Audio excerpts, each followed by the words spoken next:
नहमदुहु व नसल्ली अला रसूलिल करीम अम्मा बाद।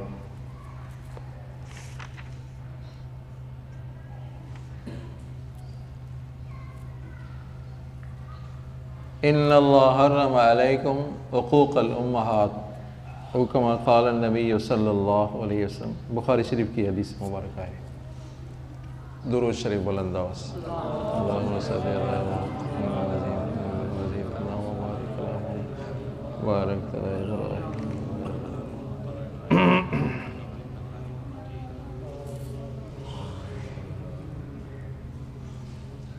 गुज़श्ता दर्स में कुछ बातें आपको याद होंगी। ला ताबुदून इल्लल्लाह व बिल वालिदैन एहसाना। अल्लाह तबारक व तआला ने अपनी इबादत के साथ वालिदैन का ज़िक्र फरमाया। इससे आप अंदाज़ा करें कि वालिदैन की कितनी अहमियत है। समझा नहीं?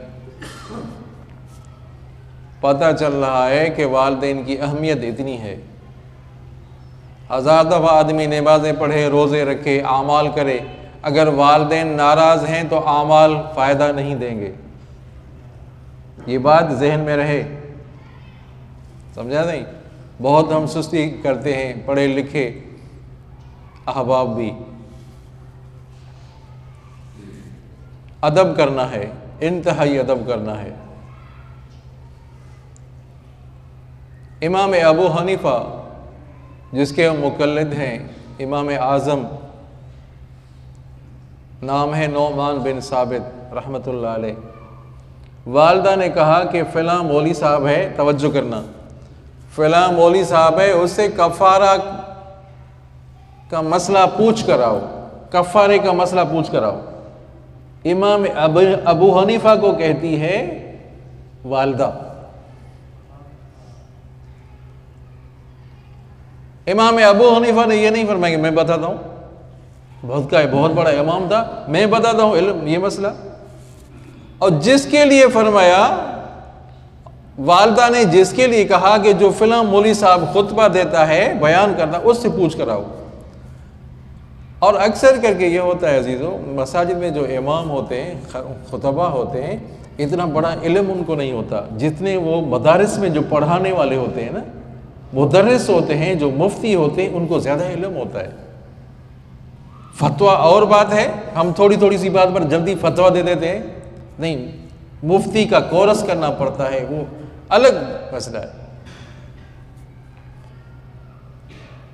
वो जो इमाम अबू हनीफा ने को जो कहा गया, वालदा ने कहा कि फ़लाँ जो मौली साहब है उससे मसला पूछ कर आओ कफ़ारे का। हालांकि वो ऐसा था, जो खतीब था, उसके लिए मशहूर था कि किससे बयान करता है, किससे बयान करता है, इतनी इल्मियत थी नहीं। इमाम अबू हनीफा के जो शागिर्द थे, उन शागिर्दों से भी इल्म कम था। अंदाजा करें, इमाम अबू हनीफा के शागिर्द इमाम अबू यूसुफ मोहम्मद, जिसके लिए कह रही है वालदा, उसका ख्याल था कि उससे मसला पूछ कर आओ। वो तो इमाम अबू हनीफा के शागिर्दों से भी कम था। इमाम साहब गए कि मेरी वालदा कह रही है कि मसला पूछ कर आओ, कफ़ारे का मसला पूछ कर आओ। तो कह रहे मैं बताऊं, मैं बताऊं आपको? अच्छा ऐसा करते हैं कि आप मुझे बताएं। इमाम अबू हनीफा से कहने लगे, कौन? वो मौलाना साहब, वो मौलवी साहब, आप मुझे बताएं। इमाम अबू हनीफा ने मसला बतलाया, भाई बताया, ये जवाब है, इस मसले का ये जवाब है। तो वो मौलाना साहब ने कहा, उस मौलवी साहब ने कहा, इमाम साहब ने कहा, आप मेरी तरफ से ये मसला अपनी वालदा को बताएं। जिसको बात समझ आई वो सुभान अल्लाह कहे। आप मेरी तरफ से जाकर ये मसला बयान करें। इतना अदब है कि इमाम साहब ये नहीं कह रहे मैं बता रहा हूं, ये मसला आसान है, ये तो मैं बता रहा हूं। समझा नहीं? ला ताबुदून इल्लल्लाह व बिल वालिदैन एहसाना। अल्लाह ताला की इबादत भी जरूरी, वालिदैन के साथ एहसान करना भी जरूरी। वालिदैन नाराज हैं, आप नमाज पढ़ते रहें, तहज्जुद पढ़ते रहें, काम नहीं आएगा। ये 1000 दफा समझा नहीं? उलमा से पूछें, वालिदैन नाराज हैं, आप 1000 दफा नमाज पढ़ते रहें, तहज्जुद पढ़ते रहें, काम ये तहज्जुद काम नहीं आएगा, ये आमाल काम नहीं आएंगे। देखिए, अल्लाह अकबर, ये मसला है अजीजों। एक बहुत बड़ी इल्मी शख्सियत है। चिड़िया, बचपन में चिड़िया थी, चिड़िया के उसमें चिड़िया के पाँव में रस्सी बांधी, अल्लाह की कुदरत। चिड़िया बचपन में शरारती होते हैं ना बच्चे, वो जो टांग में, वो पाँव में रस्सी जो बांधी, तो उसकी वजह से, रस्सी बांधने की वजह से पाँव टूट गया। तो माँ ने बददुआ दे दी कि जिस तरह तूने इसका पाँव काटा है, इसी तरह अल्लाह ताला तुम्हारा भी पाँव काटेगा। इसी तरह उसका पाँव काटा गया। वो मुसन्निफ बयान करता है, ये मसला अलग। दूसरा वाकया, तीसरा वाकया, फरमाया कि हम अस्पताल में थे, एक शख्स को लाया गया कि दोनों गुर्दे उसके फेल थे। चीख रहा था, चीखता था, चिल्लाता था और इतनी आवाज निकालता था कि आंखें बाहर आ जाती थी। वार्ड से निकाल कर लोगों ने उनको बाहर फेंक दिया। समझा नहीं? तो जो वालिद उसका वालिद आता, हम पूछते भाई क्या बात है, ये क्यों चीख रहा है, चिल्ला रहा है इतना? क्या भाई वालिदा की ये कहता था, इसको सजा क्यों मिल रही है कि बीवी को राजी करने के लिए वालिदा को मारता था। नहीं, बीवी को राजी करने के लिए वालिदा को मारता था, सजा मिली, दुनिया में ही सजा मिली। ये बूढ़े वालिदैन, इनको समझा नहीं, गनीमत समझे। ये बूढ़े वालिदैन हैं, वालिदा समझा नहीं, वालिदा है, वालिद है, गनीमत समझे, खिदमत करें, दुआएं ले ले और जन्नत चले जाएं। बस हमने समझा ही नहीं इनको। बस ये बूढ़े नस्वार देते हैं, नाच देते हैं, कमरे से बाहर निकालो इसको, बाहर पड़े रहे। समझा नहीं? और जो वालिदैन को सताता है अजीजों, 10 बड़े नुकसानात मुसन्निफ ने लिखे हैं। 10 बड़े नुकसानात। वो कौन से नुकसान हैं जो वालिदैन को सताता है? पहली बात ये कि नाफरमान के रिज़्क में बरकत नहीं होती।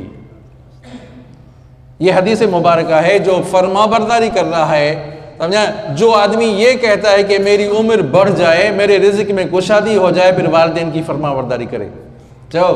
जो ये बंदा ये कह रहा है कि मेरी उम्र भी बढ़ जाए और मेरे रिज़्क में कुशादगी हो जाए, तो फिर वालिदैन की फरमाबरदारी करे।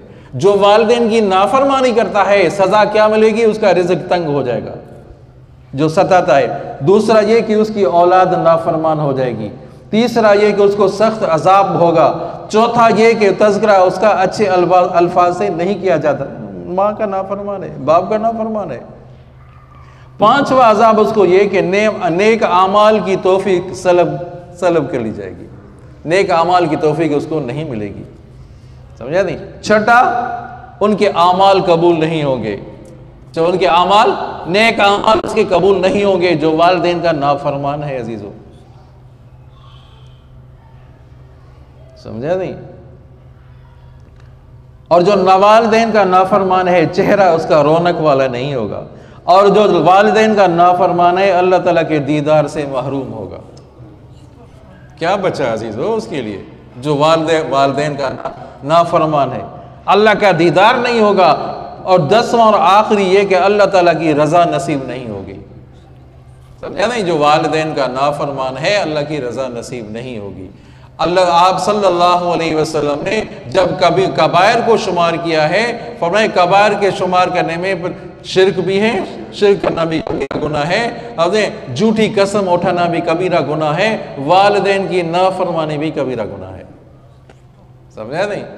फिर बाहर ये तो जुमला आम है। कहते हैं बहुत बड़ी कोशिश की है, सही बड़ी राजी करने की कोशिश की है, वालिदा राजी नहीं होती, वालिद राजी नहीं होता, बहुत कोशिश की है, मिन्नतें की है, बहुत मिन्नत। ये तो आम जुमला कहते हैं, ये किसी को खामोश कराने के लिए। अरे वालिद नाराज है, सही मैंने तो बहुत कोशिश की, राजी नहीं होता। बीवी नाराज हो जाए तो कितनी कोशिश करते हैं राजी करने के लिए। दोस्त नाराज हो जाते हैं, कितनी कोशिश करते हैं राजी करने के लिए। वालिदा तुम्हारी नाराज है, तुम्हारी दुनिया भी जा रही है, आखिरत भी जा रही है। अल्लाह के वली, क्या कर रहे हो तुम? हकीम अख्तर रहमतुल्लाह ने फरमाया, समझा नहीं, बम्बई का वाक़या बता रहा है कि एक बड़े सूफी साहब थे, लिखा है सूफी साहब है, बड़े सूफी साहब थे, नेक अमाल करते थे। समझा नहीं, वालदा नाराज थी, वालदा नाराज थी, कहने लगी कि मियाँ और बीवी और उनकी बहू और बहू का, समझा नहीं, माँ का और बहू का आपस में झगड़ा हुआ। तो उसने, बेटे ने क्या किया कि माँ की तरफदारी नहीं की, बहू की तरफदारी की। क्या माना? अपनी बेगम की तरफदारी की, समझा नहीं, माँ की तरफदारी नहीं की। अल्लाह की कुदरत, माँ मायूस हुई, नामेद हुई, बद्दुआ दे दी, अल्लाह करे ऐसा होगा कि मेरा चेहरा भी नसीब नहीं होगा। अल्लाह की कुदरत ऐसे हुई कि फौत हो गई, इसका चेहरा भी नसीब नहीं होगा। तो आपसे अपील है अजीज़ों, जो जिसके वालिदैन नाराज़ हैं उनको राज़ी करने की कोशिश करें, उनसे दुआएं लेने की कोशिश करें। यही दीन है अजीज़ों। हुकूकुल्लाह भी है हो, हुकूकुल इबाद भी हो। एक तरफ हमारी तवज्जो है, दूसरी तरफ तवज्जो नहीं है। क्यों? किस वजह से ऐसा क्यों होता है अजीज़ों? इबादत की तरफ तवज्जो है, समझा नहीं, हुकूकुल्लाह की तरफ तवज्जो है, हुकूकुल इबाद की तरफ तवज्जो हमारी नहीं होती। किस वजह से? दुआ करते हैं अल्लाह ताला हम सबको आमाल सालेह करने की तौफीक अता फरमाए।